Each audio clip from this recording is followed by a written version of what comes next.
वैसे तो आप सारी चीजें बोले, एक मशहूर फिल्म स्टार के बारे में भी हकीकत बोल देना था साहब। क्या हकीकत थी सर? एक गलत बात यह फैलाई जा रही है कि गवर्नमेंट ने, अगर मैं गलत हूं तो आप क्लैरिफाई कर दीजिए सर।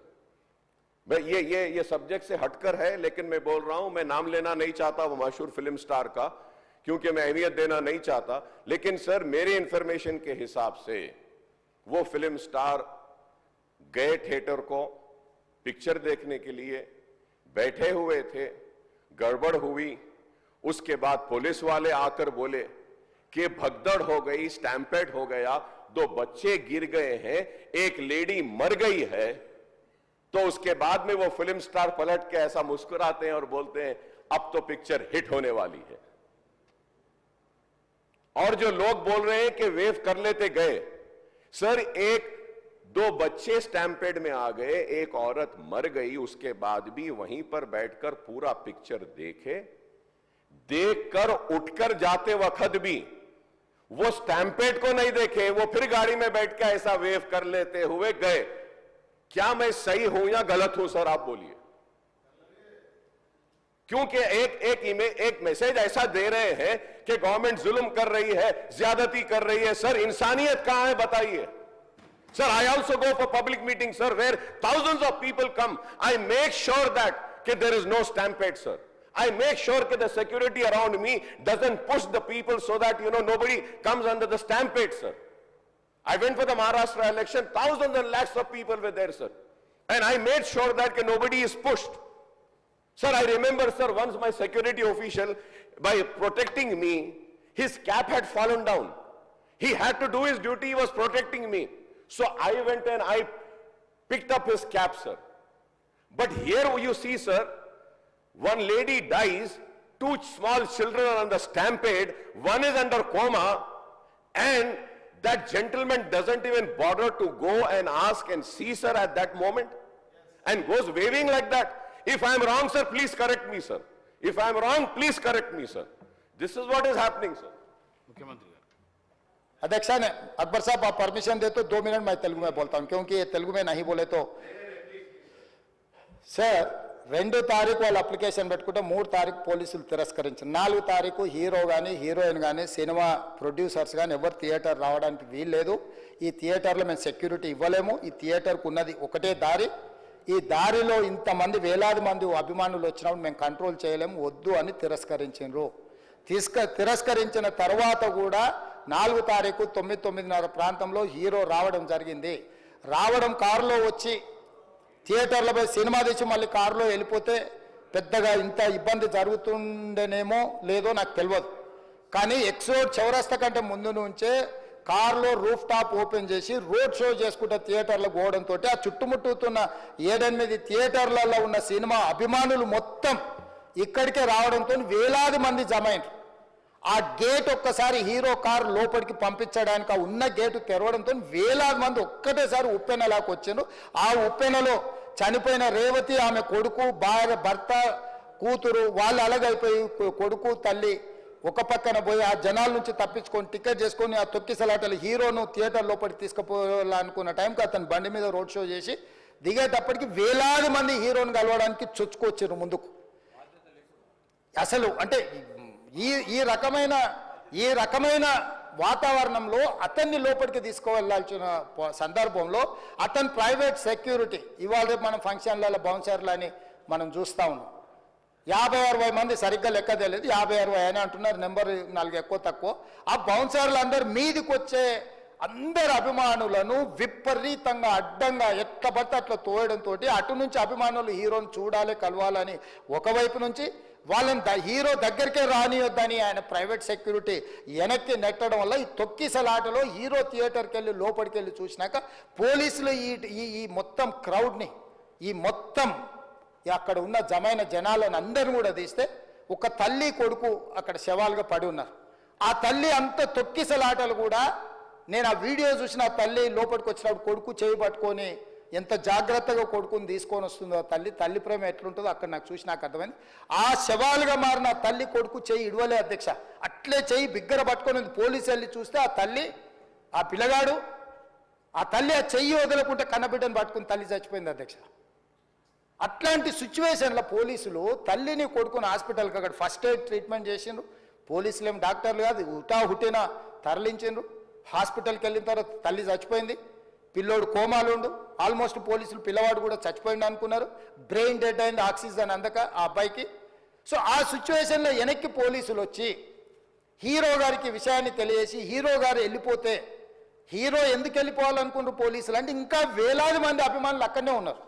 హీరో గారు థియేటర్లో కూర్చొని ఉండడం వల్ల, సినీ ప్రముఖులు ఉండడం వల్ల ఈ బయట జమైన వేలాది మంది అభిమానులు అక్కడి నుంచి పోకుండా అక్కడనే ఉండడంగా థియేటర్ లోపల కూడా బాల్కనీలో, టాప్ బాల్కనీలో హీరో కూర్చుంటే కింద నేల కింది నుంచి పై వరకు వెనక్కి తొక్కుట పైకెక్కి హీరో చేతులు కలపాలని కోతులు ఎగబడ్డట్టు, కోట మీదకి కోతులు ఎగబడ్డట్టు ఉల్టా పైకి తొక్కిసలాట జరిగింది అధ్యక్ష. థియేటర్ వాళ్ళు పోలీసులను హీరో దగ్గరికి వెళ్ళి చెప్పడానికి కూడా అనుమతి ఇవ్వకుండా థియేటర్ వాళ్ళు పోలీసులను బ్లాక్ చేశారు అధ్యక్ష. ఎప్పుడైతే హాస్పిటల్లో తల్లి చచ్చిపోయిన పిల్లగాడు కూడా ఆల్మోస్ట్ చావు నోట్లో ఉన్నాడు అని తెలిసి పోలీసులు వచ్చి ఏసీపీ వెళ్ళి చెప్పడానికి పోతే థియేటర్ సిబ్బంది లేదు హీరో దగ్గరికి వెళ్ళడానికే వీళ్ళదని చాలాసేపు పోలీసులను కూడా హీరో దగ్గరికి పోనీయలేదు అధ్యక్ష, వాళ్ళ ప్రైవేట్ వీళ్ళు. చివరికి ఏసీపీ కోపం వచ్చేసి మిమ్మల్ని అందరిని తీసి లోపల వేయాల్సి వస్తుందని చెప్పిపోయి హీరోకు ఏసీపీ క్లియర్గా ఇద్దరు చనిపోయినరు, మీరు ఇక్కడ కూర్చుంటే థియేటర్లోనగా థియేటర్ బయట ఉన్న వేలాది మంది ఈ సినీ అభిమానులను మేము కంట్రోల్ చేయలేకపోతున్నాం, ల్యాండ్ ఆర్డరు శాంతి భద్రతలు చేయి దాటిపోయినాయి, మేము లాఠీ చార్జ్ చేయాల్సిన పరిస్థితి ఉంది, మీరు దయచేసి వెళ్ళిపోండి, వచ్చిండ్రు చూసిండ్రు కదా వెళ్ళిపోండి అంటే, లేదు నేను సినిమా అయిపోయే వరకు ఇట్లే కూర్చుంటానని పోలీసులతో చెప్పిండని సిటీ కమిషనర్ నాకు చెప్పడం జరిగింది అధ్యక్ష. అదేవిధంగా ఇంకా కంట్రోల్ కాకపోవడంతో అప్పుడు డీసీపీ పై అధికార రంగంలో దిగి వాళ్ళ అందరినీ లోపల వాళ్ళ ఎంబడున్న అడ్డుకుంటున్న వాళ్ళను పోలీసులతో జరిపించి చక్కగా డీసీపీ పోయి హీరో గారికి బయట చనిపోయినరు, పరిస్థితి చాలా గందరగోళంగా ఉన్నది, మీరు ఇక్కడ నుంచి కదలాల్సిందే, లేకపోతే మిమ్మల్ని పోలీస్ స్టేషన్కు తీసుకెళ్లాల్సిన పరిస్థితి వస్తుంది, మీరు ఇక్కడ నుంచి కదలాల్సిందే అని బలవంతంగా అతన్ని సినిమా మధ్యలో 12 గంటల సమయంలో, రాత్రి 12 గంటల సమయం అట్టిగా ఆ సమయంలో అతను తీసుకొచ్చి బండెక్కిస్తే మళ్ళీ అతను రూఫ్ టాప్ ఓపెన్ చేసి మళ్ళీ చేతులు ఊపుకుంటూ రోడ్ షో చేసుకుంటూ, అంటే తల్లి చనిపోయి పిల్లగాడు చావు బతుకుల మధ్యలో ఉన్నాడు, మీరు వెళ్ళండి అని వెనక్కి పంపిస్తే కూడా మళ్ళీ కారులో రూఫ్ టాప్ ఓపెన్ చేసి చేతులు ఊపుకుంటా అభిమానులను సంతోషపెట్టుకుంటా రోడ్ షో చేసుకుంటా అతను వెళ్ళిపోయింది అధ్యక్ష. పోలీసులు కేసు చేసిరు, కేసు మీద థియేటర్కి సంబంధించిన కొంతమందిని అరెస్టు చేసిరు, అరెస్టు చేసి 10-11 రోజుల తర్వాత పోలీసు హీరో గారింటికి వెళ్ళిండ్రు. మీరు కూడా కేసులో A11 మీ మీద కేసు ఉందని చెప్పడానికి పోలీసులతో దురుసుగా ప్రవర్తించిండు, మీరు ఆ వీడియోలన్నీ కూడా చూసిండ్రు. ఆ పరిస్థితిలో చట్టాన్ని అమలు చేసే పోలీసులు ఆల్రెడీ ప్రాణాలు పోయినాయి, ఒక నిరుపేద తల్లి చనిపోయింది, కొడుకు చావు బతుకుల మధ్యలో ఉన్నాడు, ఆ రోజు కోర్టుల కేసులు కూడా వస్తున్నాయి, కోర్టుకు కూడా మీరు విచారణలు ఏం చేసిండ్రని కోర్టుకు కూడా పోలీసులు జవాబు చెప్పాల్సిన పరిస్థితి ఉండే అధ్యక్ష. దాంతో మాట్లాడితే వాళ్ళు చాలా బాధ్యతారహితంగా సమాధానాలు ఇచ్చారని మా పోలీస్ సిబ్బంది చెప్తాను. దాంతోనే అతన్ని పోలీస్ స్టేషన్ తీసుకెళ్ళారు అధ్యక్ష. ఇక్కడి వరకు ఒక హీరో, ఒక థియేటర్లో జరిగిన సంఘటనలు, వీటన్నిటి నేపథ్యంలో పోలీసులు వాళ్ళ విధి నిర్వహణ నిర్వహించారు అధ్యక్ష. ఎప్పుడైతే అతను పోలీస్ స్టేషన్కు తీసుకెళ్ళిరో కొన్ని రాజకీయ పార్టీలు పైశాచికంగా ఎంత నీచంగా నన్ను తిట్టుకుంటా పోస్టులు పెట్టినరంటే, అంటే తెలంగాణ समाजంలో मलकपेट बलाला साहब के कॉन्स्टिट्यूंसी के वोटर है, उन लोग मलकपेट के छोटे नौकरी, उसका नौकरी अकबर साहब वो 30,000 नौकरी करता है, उसके परिवार में कोई कमाई नहीं है, एक टिकट 3,000 रुपये में खरीदा, वो बच्चा उनका फैन है बोल के उनके परिवार 12,000 रुपये रखकर 4 टिकट खरीद के पिक्चर को गए. 30,000 महीने को कमाने वाले నెలకు 30,000 జీతంతో పనిచేసి ఒక ప్రైవేటు చిన్న దాంట్లో ఉద్యోగం చేసుకునే తండ్రి తన కొడుకు ఆయన అభిమానాన్ని కుటుంబము 12,000 రూపాయలు, 3,000కు ఒక టికెట్ 12,000 రూపాయలు పెట్టి సినిమా థియేటర్కి వెళ్తే థియేటర్లో చనిపోయిన 11వ రోజు వరకు వీళ్ళు ఎవరు హీరో కానీ ప్రొడ్యూసర్ కానీ ఎవరు కానీ ఆ కుటుంబాన్ని, చనిపోయిన కుటుంబాన్ని కానీ హాస్పిటల్లో చావు బతుకుల మధ్యలో ఉన్న పిల్లవాడిని పరామర్శించడానికి కూడా పోలేదు అధ్యక్ష. ఇది ఏ రకమైన మానవత్వం అధ్యక్ష, నాకు అర్థం కాలే.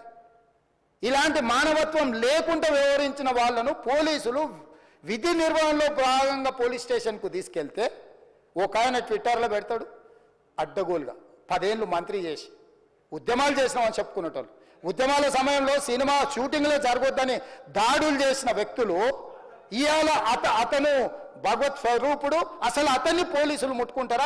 అసలు ఈ రాష్ట్రం ఏమైపోతుంది? ఈ రాష్ట్రం ఉంటుందా? ఈ రకంగా రాజకీయ పార్టీలు, అధ్యక్ష, రాజకీయ పార్టీలు ప్రజాప్రతినిధులుగా చనిపోయిన ప్రాణాల విలువ లేకుండా చావుకు కారణమైన ప్రత్యక్షంగా పరోక్షంగా అయిన వాళ్ళని పోలీస్ స్టేషన్కు విచారించడానికి పిలిస్తే కూడా అది కూడా తప్పుపట్టి ప్రభుత్వాన్ని బద్నాం చేయాలి, ముఖ్యమంత్రిని తిట్టాలని ఎంత నీచమైన భాష వాడిండ్రు అధ్యక్ష. యూట్యూబ్లలో మీరు చూడండి. నాకేముంటుంది అధ్యక్ష? ఏంది ఆ సినిమాకు స్పెషల్ రిలాక్సేషన్స్ ఇచ్చి ఇవాళ సినిమా ఏదైతే వ్యాపారం చేసిందో సినీ పరిశ్రమను ప్రోత్సహించాలని మొదటి వారం అత్యధికంగా సినిమా ధరలతో టికెట్లు అమ్ముకోవడానికి, స్పెషల్ షోలు వేసుకోవడానికి, బెనిఫిట్ షోలు వేసుకోవడానికి ప్రత్యేకమైన అనుమతులు ఇచ్చింది నా ప్రభుత్వమే కదా, మా ప్రభుత్వమే అధ్యక్ష. సినీ పరిశ్రమను ప్రోత్సహించాలనే మా విధానం. ప్రోత్సహించే క్రమంలో తెలంగాణ ప్రజల ప్రాణాలను తీసుకోమనే, ప్రాణాలు తీసుకుంటే కూడా వాళ్ళని ఏమనొద్దానంటే మీరు లా చేయండి అధ్యక్ష. మరి స్టేట్కు లా అథారిటీ ఉందో లేదో నాకు తెలియదు, కానీ star, film star, super stars or political stars is having some special privilege. If they murdered anyone also we need not to prosecute or otherwise we need not to book any case against these personalities అని మనం మీరు చట్టం చేస్తా అంటే సినీ ప్రముఖులకు కానీ రాజకీయ ప్రముఖులకు కానీ స్టార్లని ఫీల్ అయ్యే వాళ్ళ పట్ల ప్రత్యేకమైన చట్టం ఉంటుంది, వాళ్ళ మీద కేసులు పెట్టొద్దని మీరు ఏమైనా చట్టం చేస్తే ఆ చట్టం అమలు చేస్తాం అధ్యక్ష. ఈ రోజున్న డాక్టర్ బాబాసాహెబ్ అంబేద్కర్ ఇచ్చిన చట్టం ప్రకారము దీనికి కారణమైన వాళ్ళను, ప్రత్యక్షంగా పరోక్షంగా కారణమైన వాళ్ళందరి మీద కేసులు కట్టి పోలీసులు విచారణ చేయాల్సిందే, బాధితులను శిక్షించాల్సిందే అధ్యక్ష.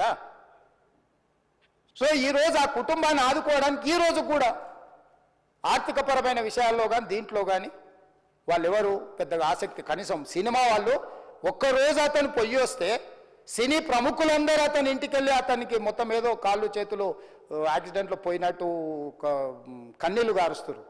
ఈ సినీ ప్రముఖులు ఒక్కరైనా హాస్పిటల్కి పోయినరా అధ్యక్ష? నేను సూటిగా తమ ద్వారా సినీ ప్రముఖులను నేను అడుగుతున్నా అధ్యక్ష. తల్లి చనిపోయి 9 సంవత్సరాల పిల్లగాడు బ్రెయిన్ డెడ్ అయ్యి ఆక్సిజన్ అందక 20 రోజుల నుంచి హాస్పిటల్లో కోమాలో ఉంటే ఈ సినీ ప్రముఖులు ఒక్క రోజు కోసం పోలీస్ స్టేషన్ పోయిన ఇంటికాడ క్యూ కట్టి ప్రభుత్వాన్ని తిడుతున్నారు, నన్ను తిడుతున్నారు, అతన్ని పరామర్శిస్తున్నారు. ఏమైంది అధ్యక్ష? అతను కాలు పోయిందా, కన్ను పోయిందా, చేయి పోయిందా, ఏమైనా కిడ్నీలు దెబ్బతిన్నా, ఏమైంది?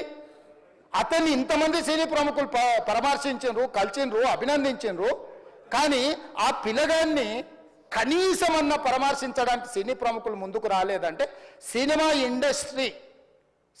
ఇండస్ట్రీలో ఉన్న ప్రముఖులు ఏం ఆలోచన చేస్తుండ్రో, ఏం కోరుకుంటుండ్రో నాకైతే తెలియదు. 100% जो भी अकबरुद्दीन ओवैसी साहब ने जो मुद्दा उठाए वो मुद्दा के लिए मैं ये बात कह रहा हूं, सचमुच बोल रहा हूं, ये शर्म की बात है. 20 दिन के बाद भी इतने एक दिन के लिए उनको पुलिस स्टेशन को लेकर गए तो हाईकोर्ट भी इमीडिएट अजर्नमेंट मोशन, लंच मोशन ले लिए, उनका बेल भी दे दिए, सब कुछ है. आधी रात को 11-12 बजे अपने लोग बोल रहे थे जेल का दरवाजा खोलो, 12 बजे उनको छोड़ो. अरे भाई कहाँ है प्रोविजन? कहाँ से छोड़ू मैं? कोई मेरा घर का मामला नहीं है. मेरा घर का मामला है तो मेरा गेट निकाल के आने वाले जाने वाले को मैं बोल सकता हूँ. जेल का दरवाजा मेरा हाथ में नहीं है, कानून के हिसाब से चलाने का है मेरे को. रात 12 बजे अरे वो फिल्म स्टार है उसको छोड़ दो. भाई अगला दिन मैं रहे तो ना फिल्म स्टार को छोड़ने के लिए. अगर आधी रात को 12 बजे किसी को जेल से छोड़ने का कोई लॉ है तो बोलो, मैं भी लागू करता हूं. तो इसीलिए ये इतने फिल्म स्टार कोई भी दवाखाना तक नहीं गया, छोटे बच्चे को नहीं देखा अकबर साहब. ये अफसोस की बात है, शर्म की बात है, सचमुच बोल रहा हूं मैं. अगर मैं वहां पर जाके देखने के लिए मैं पूरा स्टाफ और मेडिकल एंड हेल्थ सेक्रेटरी, मेरे कमिश्नर, सब टीम को मैं डिप्लॉय कर दिए, सीता और अपने कमीशन चेयरपर्सन, सब लोगों को वहां भेज के मैं continuously I am monitoring that boy health condition. So ये कैसे कहां जा रहे हैं हम लोग? भाई उन लोगों को जिम्मेदारी दी नहीं है, हम समझ भी सकते है नहीं है वो बात अलग है, मगर कुछ पॉलिटिकल पार्टीज 10-10, 20-20 साल जो रिप्रेजेंट किए, मंत्री किए, वो लोग मुझे गाली दे रहे हैं. उसके ऊपर कैसा केस लगाते हैं? वो मेरा दोस्त है. भाई आपके लिए, आपके दोस्त के लिए कोई नया कानून बनाना है तो बनाओ, देखेंगे. अरे आपके दोस्त रहे तो 12 खून माफ है क्या? मेरा भाई के लिए भी माफ नहीं है, आपके लिए कहां से माफ करूं मैं?